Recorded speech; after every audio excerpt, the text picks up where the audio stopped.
Marie-Vonne, bonjour. Bonjour. On a le sourire, on va garder le sourire, mais malgré tout, on ne peut pas ne pas vous poser la question, Marie-Vonne. C'est la dernière édition de ce festival qui en est à sa 36e édition. Que se passe-t-il? Pourquoi est-ce que l'on baisse ainsi le rideau? Eh bien, c'est les décisions de la collectivité territoriale, la commune de Lanester, qui a décidé de changer d'orientation dans sa politique culturelle et de construire un lieu de diffusion qui est neuf, qui fait qu'il n'y a plus d'argent pour financer, pour subventionner une compagnie de création qui est la compagnie de l'Embarcadère. Comme ça se passe dans beaucoup de lieux, cette création de multiples lieux de diffusion qui fait que l'argent manque un petit peu pour la création ensuite. Ce qui est dommage, parce que quand on regarde le lieu, quand on le connaît, ce cimetière à bateau, baigné de soleil, un peu ombragé ici avec ses bénévoles. On sait qu'on peut venir manger aussi à la guinguette entre le spectacle de 20h et celui de 22h.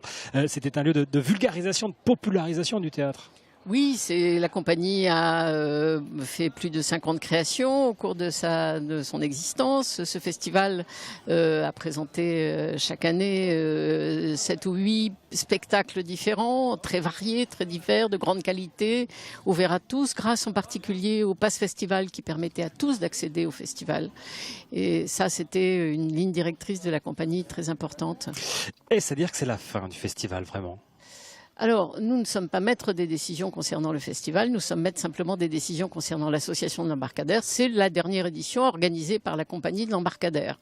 C'est tout ce que je peux dire. On ne sait rien de l'avenir de l'association qui compte un salarié et demi à temps plein, c'est ça? Voilà, l'avenir de l'association est quand même très compromis, sans les subventions de la ville qui étaient le principal soutien. Le souci aussi, c'est qu'on a su très tard les financements possibles, donc l'organisation du festival en lui-même a été compliquée, mais on a fait un beau festival, un peu réduit dans le temps, et c'est le dernier, mais nous voulons que le public y trouve son plaisir, bien évidemment, comme à l'accoutumée. 3000 visiteurs par saison, ça fait en gros 300 par soirée, puisqu'il y avait 10 spectacles à chaque fois.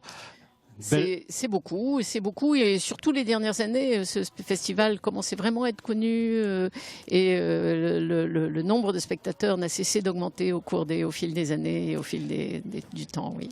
Alors après notre petit coup d'œil sur l'actualité estivale en Bretagne, nous serons avec, je le disais, Christophe Maréchal, le programmateur qui est avec nous, va revenir sur l'ambiance, l'esprit qui a été donné à ce dernier festival du Pont du Bonhomme.